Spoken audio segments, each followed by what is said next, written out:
Hello students, how are you? I hope you all are doing good. Today we are starting a chapter which name is the Sultanate period.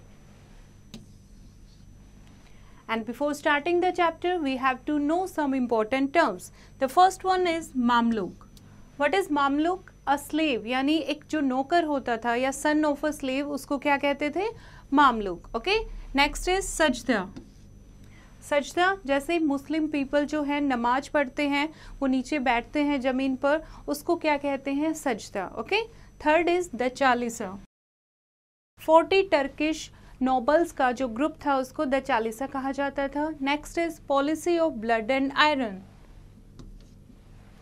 A very harsh policy followed by Balban against the rebels, traitors, robbers etcetera. Next is Jauhar. Johar is the mass sacrifice by Rajput women to save their honor. Next is ulema. Ulema means the guardian of Islamic laws. जो Islamic laws को protect करते हैं उनको ulema कहते हैं. Next is theocracy. A state of having its own religion. ऐसी जगह, ऐसा state जिसका खुद का अपना religion होता है, that is theocracy. Next is खालिसा. खालिसा क्या होता है? ऐसे लैंड, ऐसी territory that is owned by the sultan. Next is iqta. Iqta is the land given to an officer who kept a part of its revenue as his salary and sent the remaining to the government. The Ikta was actually a province. Next is Sheikh. Sheikh is a subdivision of Ikta. Next is Kharaz. Kharaz is the land tax. Next is Jazia. Jazia is also a type of tax to be paid by non-Muslims. Next is Jakt. That is also a type of tax on property. Okay. Now we will start the chapter. After the defeat of Prithviraj Chauhan by Muhammad Ghori in 1192 AD, the Hindu rule ended in North India and paved the way of Muslim rule. और जैसे ही पृथ्वीराज चौहान मोहम्मद गौरी से हार जाते हैं 1192 AD में, तो तब क्या शुरू होता है? मुस्लिम रूल शुरू होता है. क्योंकि मोहम्मद गौरी वॉज ए मुस्लिम, तो हिंदू रूल वहाँ पर ख़त्म हो जाता है और मुस्लिम रूल शुरू होता है. Qutbuddin Aibak, the governor of all conquered territories and returned home. Mohammad Ghori क्या करता है? अपने एक स्लेव को, कुतुबुद्दीन ऐबक को, इंडिया का गवर्नर बना देता है. जो टेरिटरी उसने जीती थी वहाँ का गवर्नर बना देता है और वापस अफगानिस्तान चला जाता है. In 1206 AD, Ghori was murdered by Hindu Khokhars and Qutbuddin Aibak became the independent ruler of Ghori's territories. तो कुतुबुद्दीन ऐबक जो घोरी की टेरिटरी थी उनका इंडिपेंडेंट रूलर बन जाता है. और इस तरीके से उसके बाद नई डायनेस्टी आती है, तो one by one new dynasty आती है. इस पीरियड को, जो मुस्लिम रूल का पीरियड था, उसको नाम दिया गया है सल्तनत period. That is from 1206 to 1526 AD. Here is a table जहाँ से आपको पता लगता है द दिल्ली सल्तनत, यानी हिंदू रूल ख़त्म होकर मुस्लिम रूल आ गया था और हर एक टाइम पीरियड को हम सल्तनत का नाम देते हैं. तो फर्स्ट डायनेस्टी थी जो कुतुबुद्दीन ऐबक से शुरू हुई थी 1206 में. उसके बाद खिलजी डायनेस्टी आई, उसके बाद Tughlaq dynasty and next is Syed dynasty and उसके बाद लोधी डायनेस्टी. ओके. तो इस तरीके से दिल्ली सल्तनत के बारे में हम इस चैप्टर में वन बाय वन डिस्कस करेंगे. Historical sources. कैसे हमें सल्तनत पीरियड के बारे में पता लगता है? The sources for information about this period are various court chronicles, travelers accounts and historical buildings. Court chronicles include the ones written by Amir Khusro and Jiyuddin Barani, Yahya bin Ahmad and Niyamatullah. बहुत सारे chronicles थे, बहुत सारे travellers थे जिन्होंने India के बारे में लिखा है, दिल्ली सल्तनत के टाइम के बारे में लिखा है कि वहाँ पर कौन से रूलर थे और किस टाइप का आर्ट एंड आर्किटेक्चर था. कुछ हिस्टोरिकल बिल्डिंग्स हैं जैसे कि कुतुब मीनार है मेहरौली में एंड कुतुब उल इस्लाम मस्जिद है. और उसके अलावा अलाई दरवाज़ा है, टॉम्ब ऑफ घियासुद्दीन तुगलक है हौज खास में, एंड फिरोज शाह कोटला एटसेट्रा। इनके बारे में हमें, दिल्ली सल्तनत के बारे में हमें बहुत सारी इंफॉर्मेशन इन चीज़ों से पता लगता है। अब हम फर्स्ट डायनेस्टी की बात करने जा रहे हैं, that is slave dynasty from 1206 to 1290 AD। Slave dynasty, slave किसको कहते हैं? नौकर को। ओके, तो कुतुबुद्दीन ऐबक से ये डायनेस्टी शुरू होती है। जैसे कि आपने पढ़ा पहले, मोहम्मद गोरी जो इंडिया की टेरिटरी थी वो जीतने के बाद, कॉन्क्यूर करने के बाद, अपने एक स्लेव कुतुबुद्दीन ऐबक को इंडिया में छोड़ जाता है और वापस अफगानिस्तान चला जाता है। तो कुतुबुद्दीन ऐबक जो है उन टेरिटरीज का इंडिपेंडेंट रूलर बन जाता है। तो यहाँ से कौन सी डायनेस्टी शुरू होती है? Slave dynasty. And it was also called Mamluk dynasty, और मामलुक भी स्लेव को कहते हैं, तो स्लेव डायनेस्टी को हम मामलुक डायनेस्टी के नाम से भी जानते हैं। Okay, they were called slave kings because 3 sultans of this dynasty were themselves slaves who had rise to power due to their merit, skills and abilities। क्यों इसको स्लेव डायनेस्टी का नाम दिया गया है? क्योंकि इस डायनेस्टी में 3 किंग ऐसे आए सामने जो कि एक स्लेव होने के बावजूद अपनी एबिलिटीज़, अपनी स्किल्स की वजह से, अपनी पॉजिटिविटी की वजह से रूलर बनते हैं। Aibak ruled for only 4 years। Qutubuddin Aibak जिन्होंने सिर्फ 4 साल के लिए रूल किया।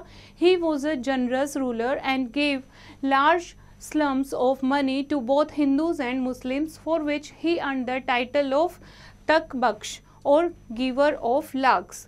और जो कुतुबुद्दीन ऐबक था उन्होंने बहुत सारे पैसे डिस्ट्रीब्यूट किए, हिंदू में भी मुस्लिम में भी, इसी कारण उनको क्या टाइटल मिला था? लख बख्श का। Lakh Bakhsh, that is a giver of lakhs, यानी बहुत सारे पैसे डोनेट कर देना। उसके बाद नेक्स्ट उसका रूलर आता है कुतुबुद्दीन ऐबक के बाद Iltutmish. Iltutmish from 1211 to 1236 succeed Qutbuddin Aibak. He is considered as the real architect of Muslim rule in India.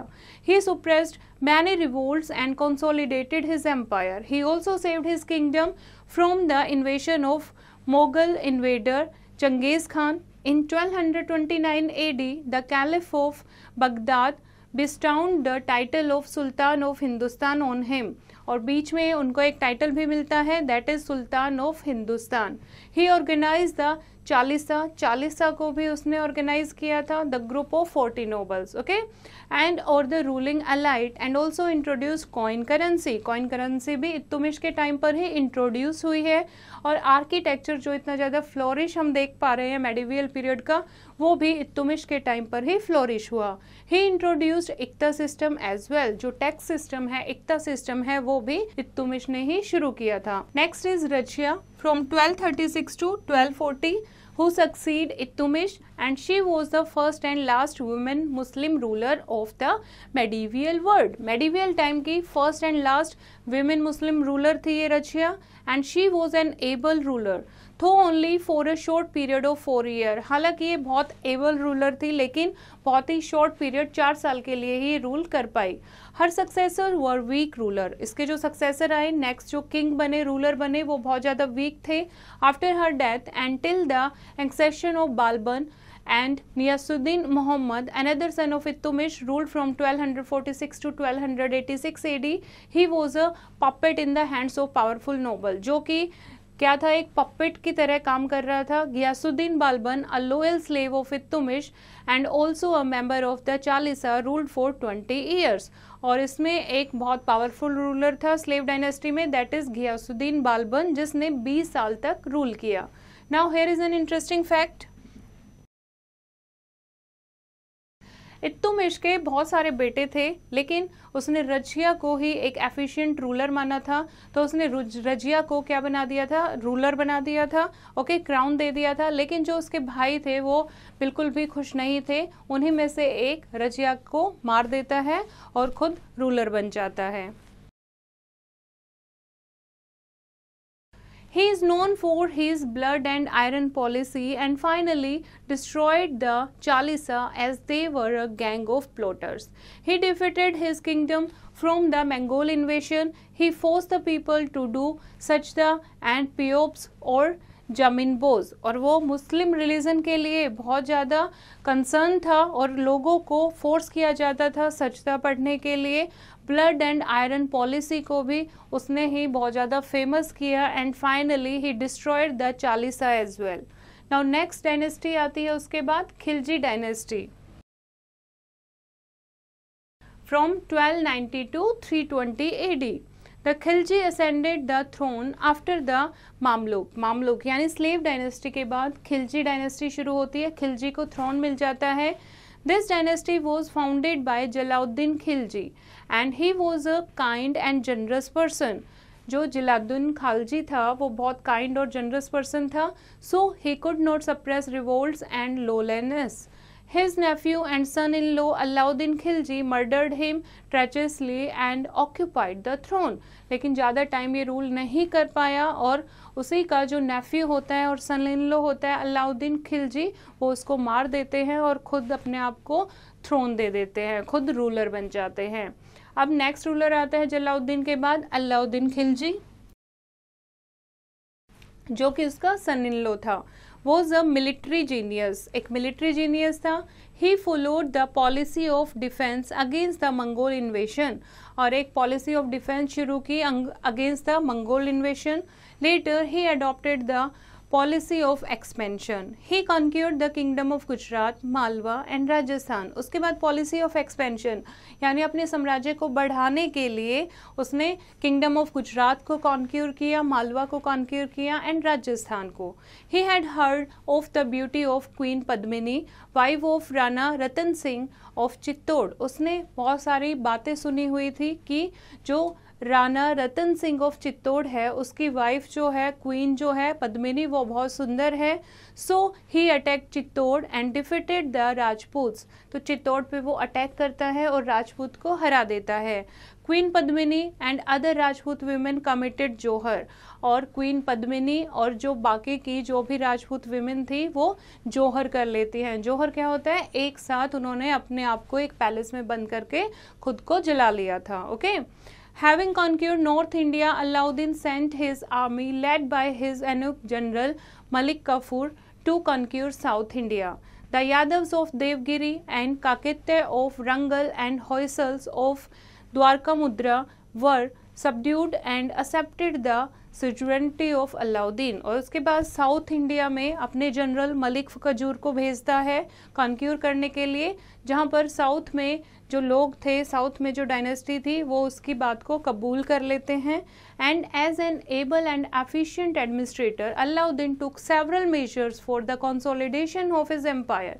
He made several reforms in revenue system and introduce various taxes. बहुत सारे टैक्सेस जो हैं अलाउद्दीन खिलजी ने इंट्रोड्यूस किए, and for example jizya and zakat. He also began the market control system, जो market control system है वो भी उसने शुरू किया था, and introduced an efficient postal system as well for communication with far off and distant parts of his empire. Next है the Tughlaq dynasty. Tughlaq dynasty की आपको एक केस स्टडी दी हुई है जो कि घियासुद्दीन तुगलक से शुरू होता है फ्रॉम 1320 टू 1325, 5 साल का जो टाइम पीरियड था। Founded the Tughlaq dynasty. He was an experienced warrior and statesman and able administrator. He liberalized harsh measures imposed by Alauddin Khilji. He also took up many public welfare work. Alauddin Khilji ने जो बहुत strict चीज़ें बना रखी थी, strict rule बना रखे थे, लोगों को उनसे आज़ादी दिलाई घियासुद्दीन तुगलक ने, और बहुत सारे पब्लिक वेलफेयर के लिए काम भी किए, जैसे कि कंस्ट्रक्शंस बनवाए, कैनल्स बनवाए, forts etcetera. He also build the city of Tughlaqabad near Delhi, और दिल्ली के पास ही तुगलकाबाद का निर्माण भी किसने किया था, घियासुद्दीन तुगलक ने। After the ultimately death of Ghiyasuddin Tughlaq, his son Jauna Khan ascended the throne with the name of Mohammad bin Tughlaq, और उसकी डेथ के बाद उसका जो बेटा था मोहम्मद बिन तुगलक वो अपने आप को राजा बना लेता है। He ascended the throne. Mohammad bin Tughlaq was a learned but a strange man. Some historians call him a mixture of opposites and the wisest fool. कुछ लोग उसे wisest fool कहते हैं क्योंकि वो एक मिक्सचर था opposites का, एक अच्छा learned man था लेकिन strange भी था. He offended the orthodox ulema by curbing their political and social influence. His failure as a ruler is attributed his 3 ambitious projects, all of which ended in abject failure, and there was a head.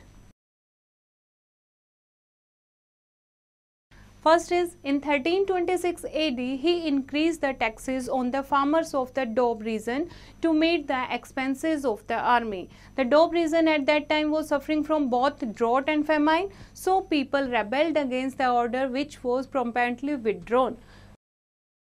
पहला उसने गलत policy क्या निकाली कि लोगों के जो डॉब reason में जो लोग रहते थे उस पर बहुत ज़्यादा टैक्सेस लगे हुए थे, वो और ज़्यादा इंक्रीज कर दिए, और उस टाइम पर जो डॉब रीजन के जो लोग थे वो ड्रॉट से भी फेस कर रहे थे और फेमाइन यानी सूखा भी पड़ा हुआ था और भूखमरी से भी वो सामना कर रहे थे. उसके बावजूद वहाँ टैक्स बढ़ा दिया गया. Next, in 1327 AD, the Sultan shifted his capital along with its people from Delhi to Devgiri, which was renamed as Daulatabad, and the project failed as thousands of people and their cattle died on the way. और अपनी जो capital थी उसको shift कर दिया from Delhi to Devgiri, और इसके लिए बहुत सारे लोग उसमें मारे गए, बहुत सारे जो कैटल थे उनके वो भी इसमें मारे गए. तो ये भी एक तरीके से फेलियर था. इन 1329 to 1330 AD, he introduced token currency, which led to circulation of counterfeit coins on a large scale. Finally, he had to withdraw the copper coins in exchange to silver coins. This caused a huge loss to the treasury.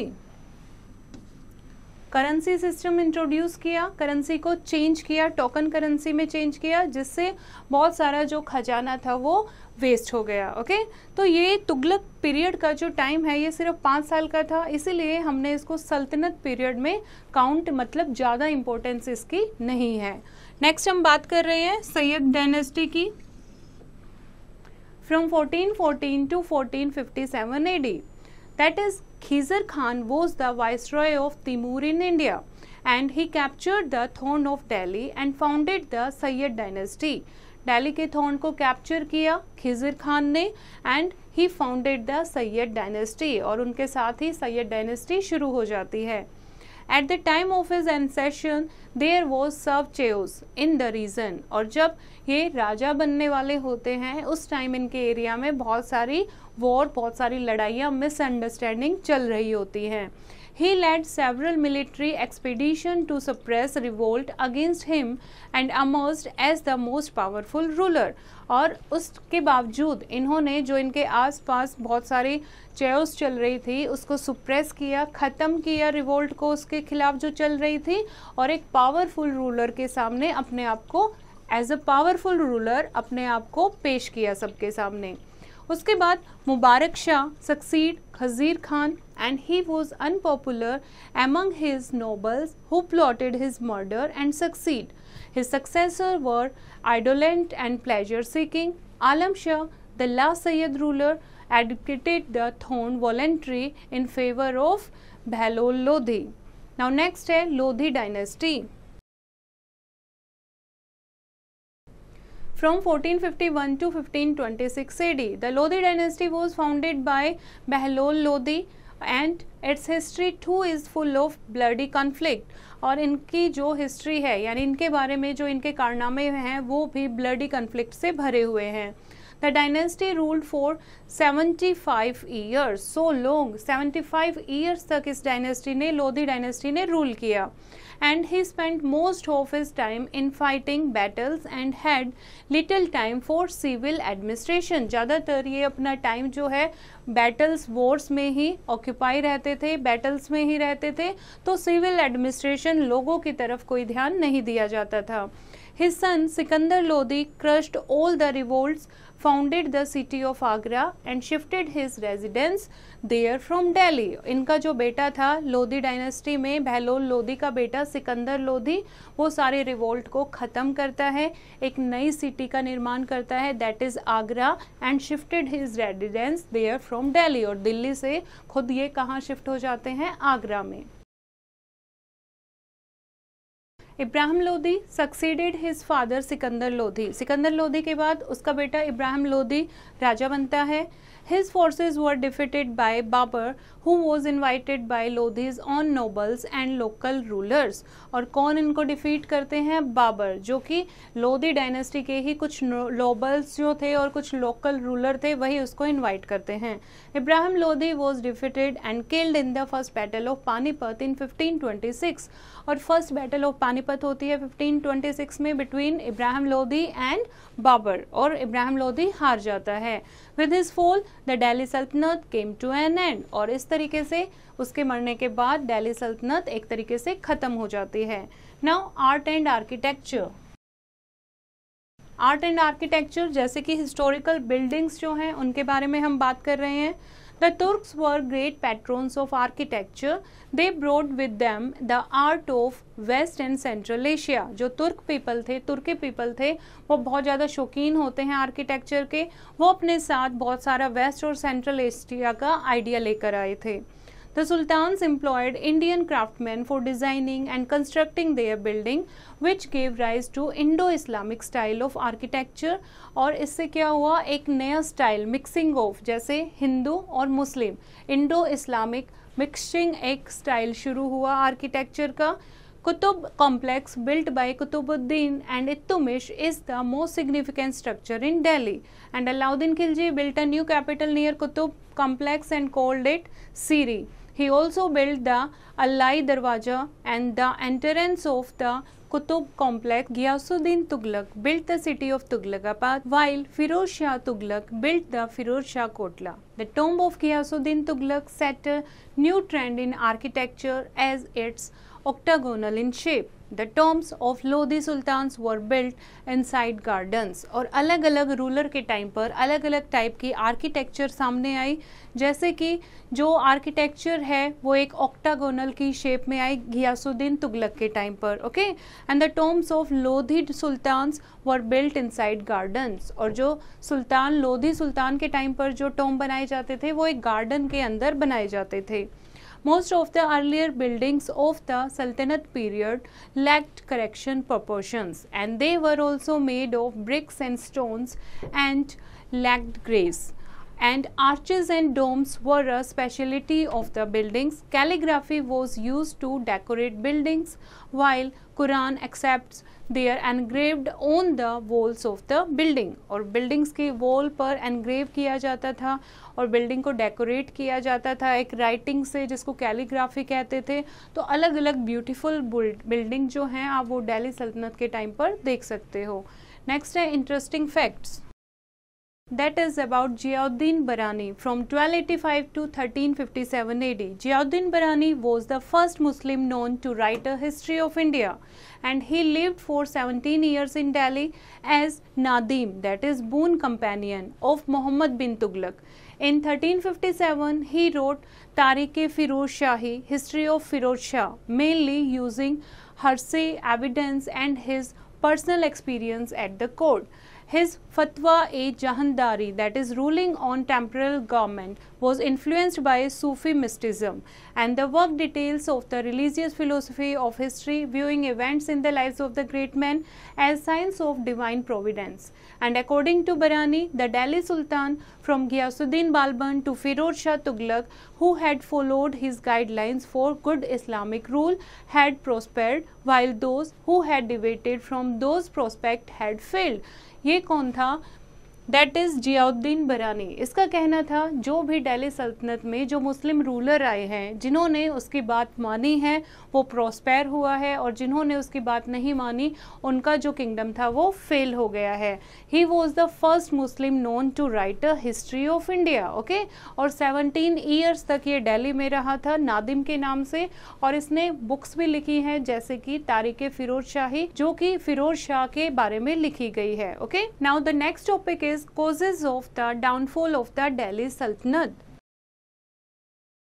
जो ये तुर्क Afghan sultans थे इन्होंने India पर 3 centuries के around rule किया, from 1206 to 1526, लेकिन last में जाके इनका डाउनफॉल हो जाता है। What were the reason about that? First is The sultans of Delhi had conquered India by sword and they ruled the country by sword. इन्होंने इंडिया पर कैसे कैप्चर किया इंडिया को? तलवारबाजी के, यानी कि फोर्स करके उनको कैप्चर किया इंडिया को, और रूल भी कैसे किया? तलवार के दम पर ही रूल किया. And they were despotic and did not try to win over people. लोगों का दिल जीतने की कोशिश इन्होंने नहीं की. तो जो तलवार पर यानी पावर के हिसाब पर जो रूल करता है वो ज़्यादा टाइम तक नहीं चल पाता. Next is most of the sultans were intolerant of the Hindus. They were ill treated by them and forced to convert to Islam and to pay jizya. ज़्यादातर जो सुल्तान रूलर रहे वो हिंदू को बिल्कुल भी लाइक नहीं करते थे, हिंदूज पीपल को इल ट्रीट करते थे और उन्हें फोर्स किया जाता था इस्लाम में कन्वर्ट होने के लिए, और ऐसा टैक्स पे करने के लिए जो सिर्फ नॉन मुस्लिम पर ही लगाया गया था, जो कि जजिया था. Next is most of the sultans were weak and pleasure seeking ruler. ज़्यादातर जो सुल्तान रूलर थे वो सिर्फ रंग मिजाजी के शौकीन थे. Their plotting nobles often revolted against them as they lacked loyalty for the central authority. और उन्हीं के खुद के ही नोबल्स उनके खिलाफ साजिश रचते थे और उनको हटा देते थे. Next is most of the sultans depend on the troops or soldiers of their nobles or vassals, and though some sultans did maintain a huge army, but it was ill organized and ill disciplined. ज़्यादातर जो सुल्तान थे वो power के दम पर ही सुल्तान बने थे. Okay, तो इसके लिए वो डिपेंड करते थे अपनी आर्मी पर. इनके पास बहुत बड़ी आर्मी थी, लेकिन उस आर्मी को ऑर्गेनाइज करना इन्हें नहीं आया, उनको डिसिप्लिन में लाना नहीं आया. Next is they had a vast empire, but lack of a good transport and communication system was a major hindrance in ruling it efficiently. अब एम्पायर तो इन्होंने अपना बहुत बड़ा बना लिया था, लेकिन ट्रांसपोर्ट सिस्टम अच्छा नहीं था, कम्युनिकेशन सिस्टम अच्छा नहीं था, तो दूर दूर जो प्रोविंस थे वहाँ वो कम्युनिकेट नहीं कर पाते थे, जा नहीं पाते थे. इसके कारण जो इनका सल्तनत पीरियड था वो कम रह पाया, डाउनफॉल पे आ गया था.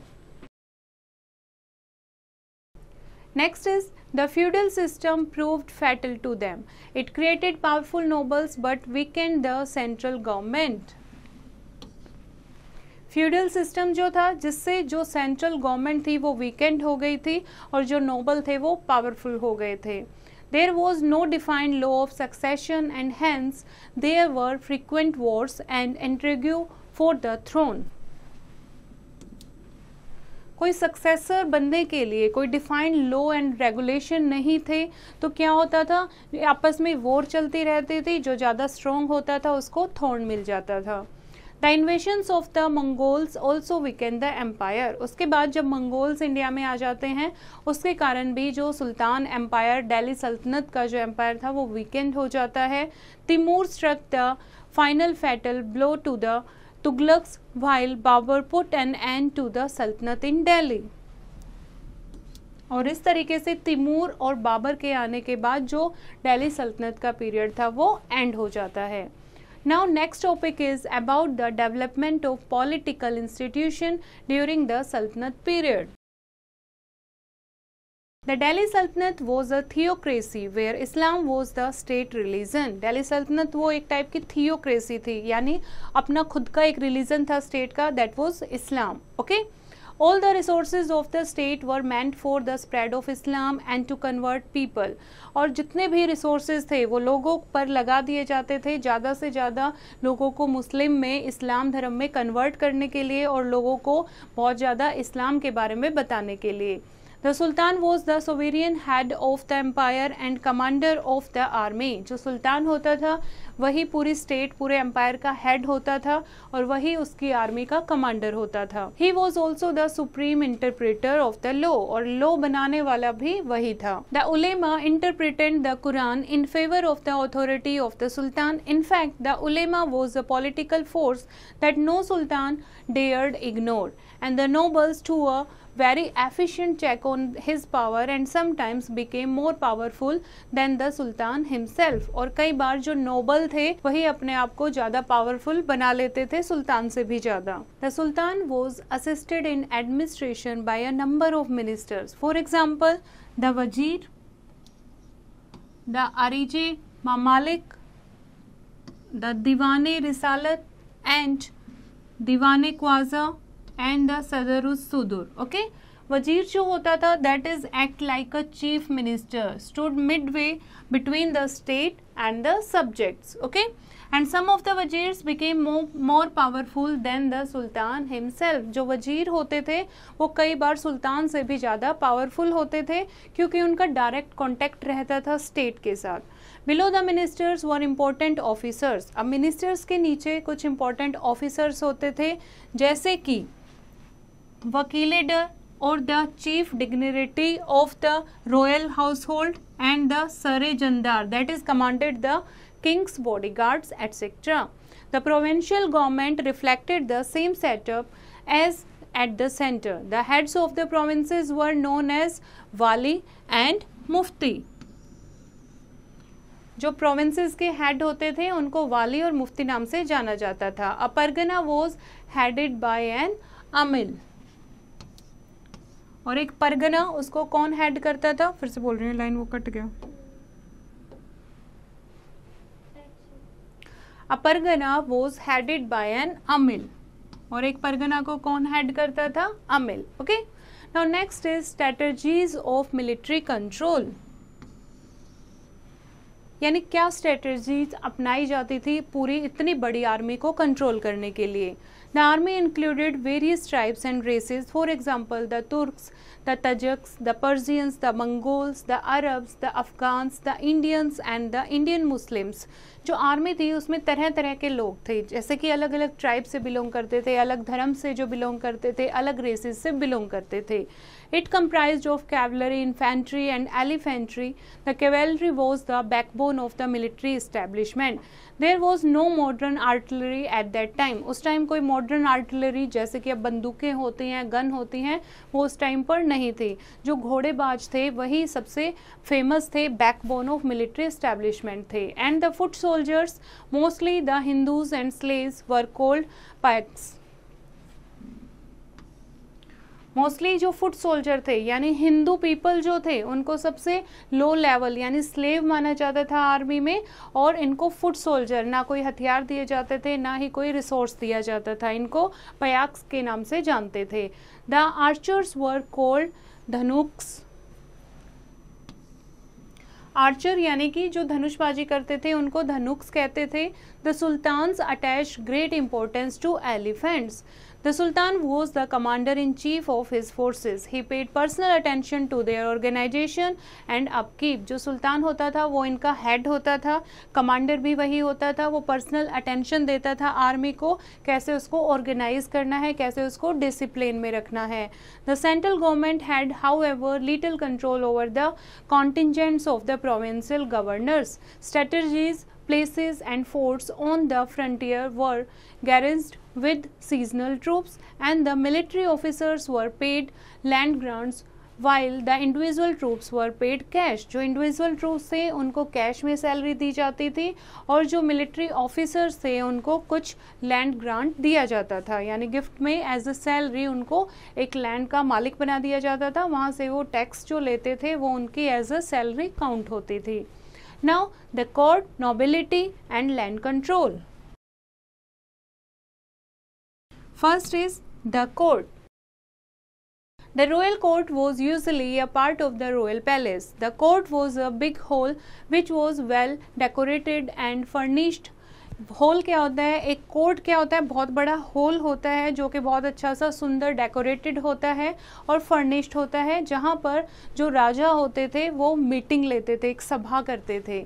सुल्तान Balban introduce the custom of सिजदा, सजदा एंड पाइब्स. जो सुल्तान बालबन था उसने ही एक रीति रिवाज शुरू किया था सजदा का और पाइबोब्स का. Next is nobility. The sultan ruled with the help of nobles. जो सुल्तान था वो अकेला रूल नहीं कर पाता था, तो with the team of nobles वो रूल करता था. इत्तुमिश सेट अप द चालीसा, जिसके कारण इत्तुमिश ने एक चालीसा बनाया था जो कि एक टीम ऑफ 40 नोबल्स थी, belong to Turkish and Afghan people, Afghan families who had settled in India. The central ministers, The provincial government and the military commanders came from the nobility only. They were paid land jagirs instead of salary in cash. और उनको जो officers होते थे, Nobel people होते थे, उनको cash salary की बजाय क्या दिया जाता था, लैंड जागीर दी जाती थी. नेक्स्ट है land control.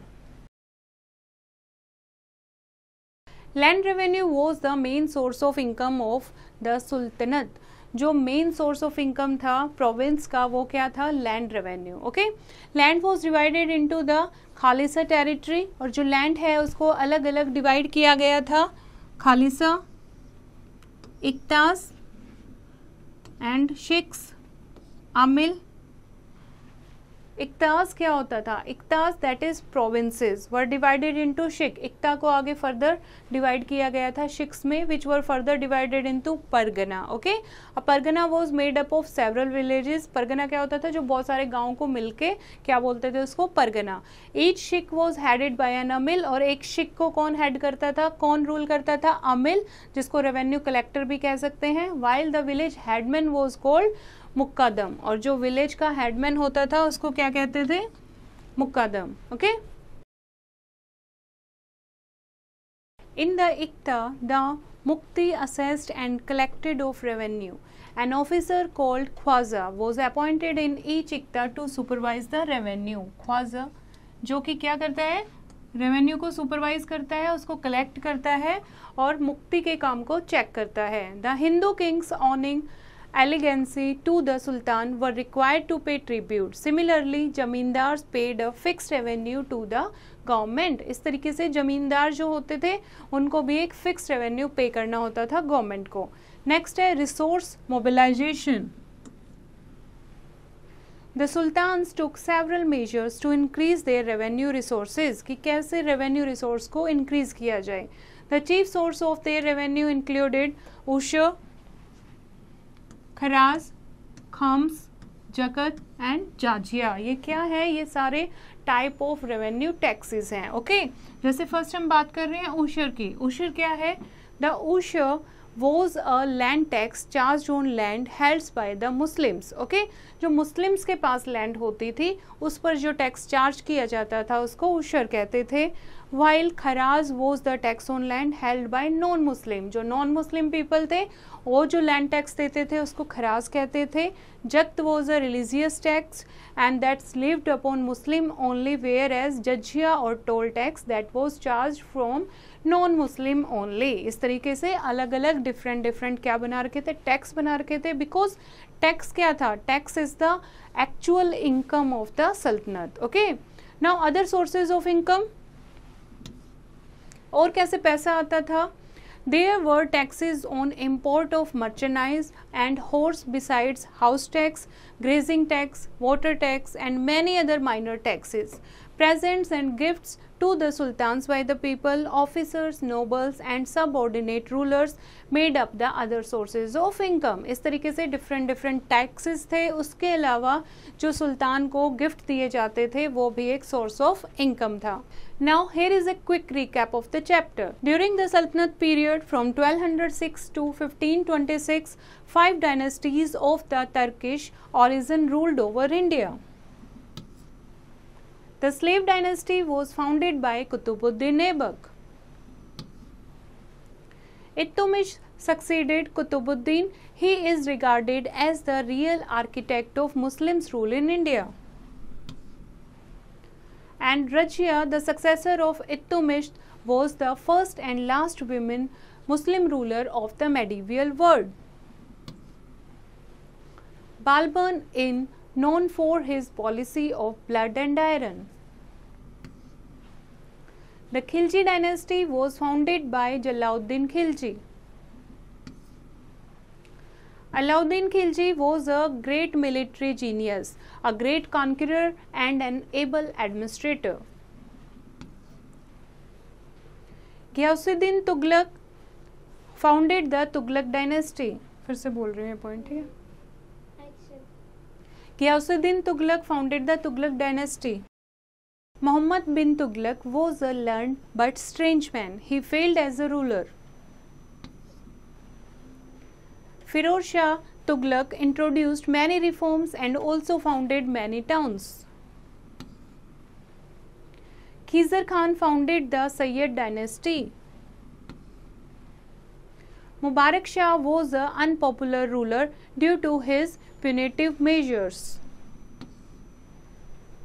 Lodi dynasty was founded by Behlol Lodi. Sikandar Lodi was a religious fanatic. Ibrahim Lodi was defeated at the First Battle of Panipat, which led to the establishment of Mughal rule in India. The Sultanate was a theocratic state and the Sultan was its head. Land revenue was the most important source of income for the state. The Turks were great patrons of in art and architecture. बोलूँगी मैंने लिखा है, ठीक है, फिर से बोल रहा हूँ. The Turks were great patrons of art and architecture. They developed Indo-Islamic architecture and they built many cities and buildings including minarets, tombs and also laid gardens. I hope बच्चों आपको ये चैप्टर समझ आया होगा. एक बार फिर से इसको रीड करेंगे और एक्सरसाइज की प्रैक्टिस खुद करेंगे.